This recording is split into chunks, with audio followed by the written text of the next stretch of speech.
I'm 46 years old, and my wife is 44. For this, I'll refer to myself as Larry and to my wife as Katie. We have 2 grown children, a son 23 and a daughter 21. Katie has another child on the way, scheduled to arrive at about 3 months. He wasn't planned, but I was overjoyed at the thought of becoming a dad again. Before I get to the issue at hand, I'll provide some background on my situation. I've worked for the same company for 19 years and earned a good living.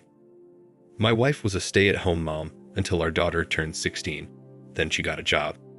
Katie worked in an administrative position for a company close to our home for a little over 4 years.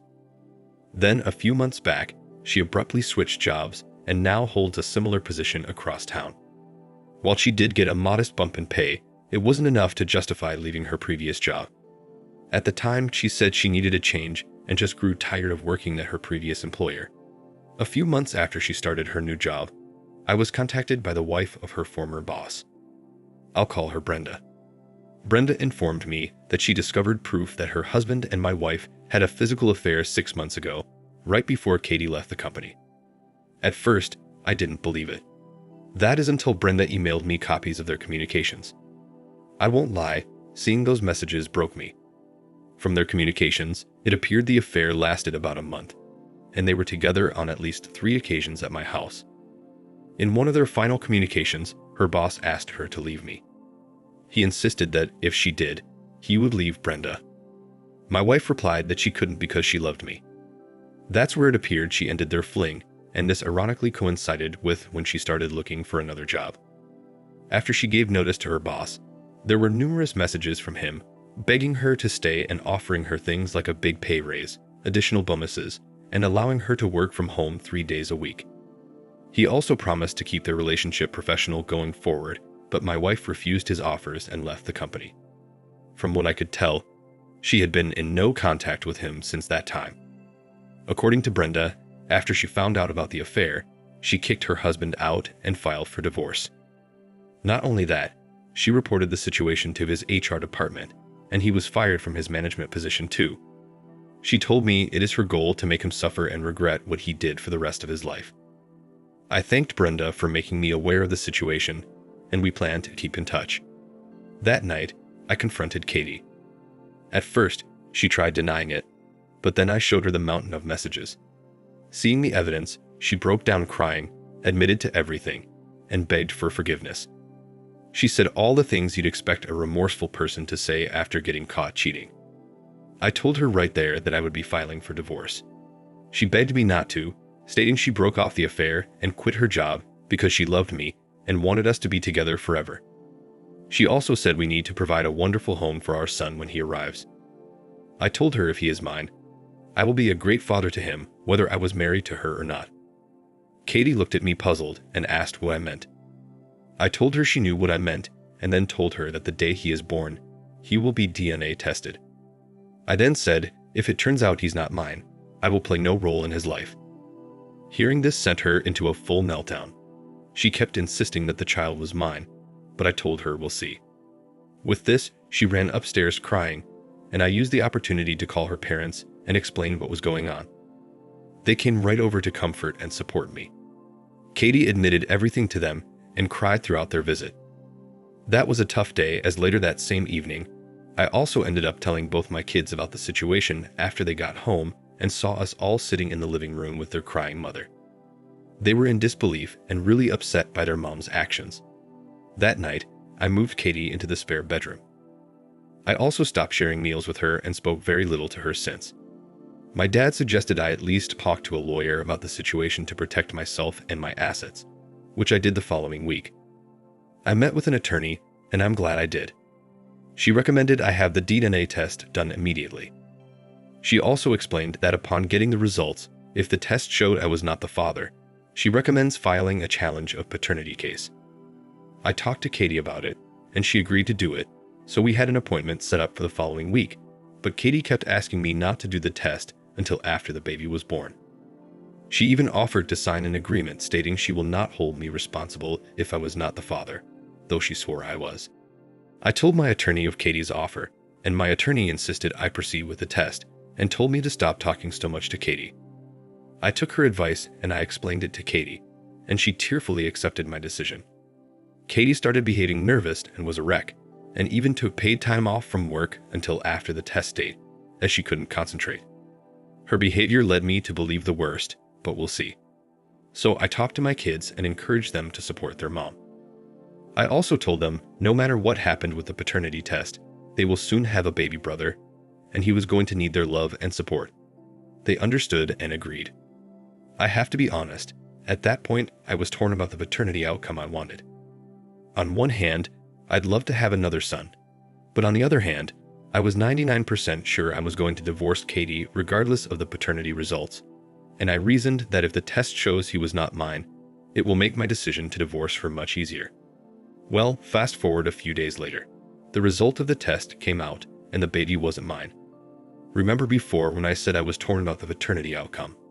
I wasn't. I really wanted that baby to be mine. When I got the news, it felt like the wind had been sucked out of my lungs, and I had a full-blown panic attack for the first time in my life. Katie was a complete mental case and took leave from her company. She continued pleading with me and pledged to do everything to get me to stay in the marriage, but I was done. This truly broke me, and I wanted it all to be over with. I asked her to move in with her parents, as I couldn't take being in the same house with her, as the mental stress of the constant crying and begging was overwhelming. She reluctantly agreed, but only if I'd promised to keep talking to her. I agreed, but limited our contacts to 2 calls per week. I stuck to this, though she tried calling me every day, but I typically didn't respond. In one of her texts, she told me she was not going to inform her former boss that he's the father and will not be pursuing him for support. I told her that was not my concern.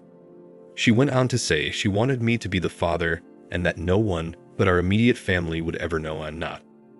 She said I could think of him as my adopted child. I blew up and again told her I had nothing against the child, but I will never play any significant role in his life, as I had no more connection to him than a man off the streets. She cried and pleaded for me to change my mind and even tried to guilt me into it, but my resolve was strong. It was during this period that my regional president talked to me about moving down to North Carolina to run the office down there, and I was strongly considering it. My kids wanted me to take it and said if I moved, they were coming with me. My son is a skilled tradesman and can get a job just about anywhere, while my daughter was still in college at the time and was about to graduate. So I decided that if I do end up taking the job, it wasn't going to be for the money. Instead, it will be to get away from my area and move to a place with milder winters. Well, fast forward to 10 months later. Katie and I got divorced and she had her baby. It was an amicable split and we divided our assets 50-50 with no alimony or child support. Also, at the suggestion of my lawyer, part of the agreement was that Katie would not give the child my last name. She was sad about this and initially objected, but finally agreed, giving the child her maiden name. I didn't realize parents could assign whatever last name they wanted to a child. My attorney explained that in our state, you could give your child any last name you wanted. She said she had seen women do this multiple times, and it just causes confusion for everyone. Katie and her son are still living with her parents. I'll talk more about this later. Next, I took the job in North Carolina and absolutely loved my new position and the area. Everything is so clean and new down here, and I live midway between the mountains and the ocean. I bought a brand new house and my son moved in with me 3 months ago. He's already working steady and is earning nearly 20% more than he earned up north. My daughter will be wrapping up her degree in December, and she plans on moving down here at the beginning of the year. My parents have been down twice and have fallen in love with the area. They are considering buying a patio home and eventually want to retire here. I'm pushing them to do it now, but they're a little hesitant on pulling up stakes. I think I've almost got them convinced though. Now for Katie and her son. My kids told me that she's been talking about quitting her job and moving down here too. This has upset her parents, as she's their only child. She's trying to convince them to move with her, but they're not interested. My kids have temporarily gotten her to tap the brakes on this, explaining to their mom that she'd be losing their grandparents as trusted babysitters. I hope to God she doesn't move here, as doing so will once again make my life so complicated and stressful. She hasn't mentioned anything to me about this, and I hope she doesn't. If she decides to move here, there's nothing I can do about it. So for now, I'm just letting things play out. Right after our divorce was final, Katie continued calling and texting me like we were still married. Last week, I told her she should only contact me when there's an important issue involving our kids. She said okay, but continued contacting me over simple, unimportant nonsense.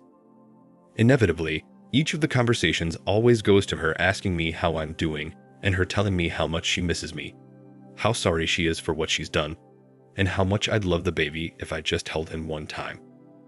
I quickly shut this down and once again explained to her that I have no ill feelings whatsoever towards her baby and hope he's healthy, happy, and grows up to be a successful young man. I again reiterated that I will not play any significant role in his life. I said if I ever see him in events with our kids, I of course will be kind and treat him well, but nothing more. I also told her to stop calling and texting me. I told Katie to email me when there are important things to discuss about our kids, and I will then decide if we need to discuss the matter. For some reason, she was unhappy about this and cried, saying talking to me was the one thing that's been keeping her going, and if I take that away, she just might lose it. I held firm, and she eventually complied with my wishes. So that's where things are now. Even though Katie obliterated the great life I once had, I feel like I've been reborn. In fact, I feel as alive and forward-looking now as I did when I was 20. I actually feel better now because I have complete confidence in myself today that I didn't have back then. For those of you that are curious, I've not started dating again, but plan to start after the first month of the year, taking it slow. I'll never walk down the aisle again, but I would like to find a woman to share my life with. Sorry, Katie, that person will not be you. In closing, I want to thank everyone for listening to my story. Thank you for watching. Like, comment, and subscribe if you enjoyed the video. Until next time, I'll see you again. Take care.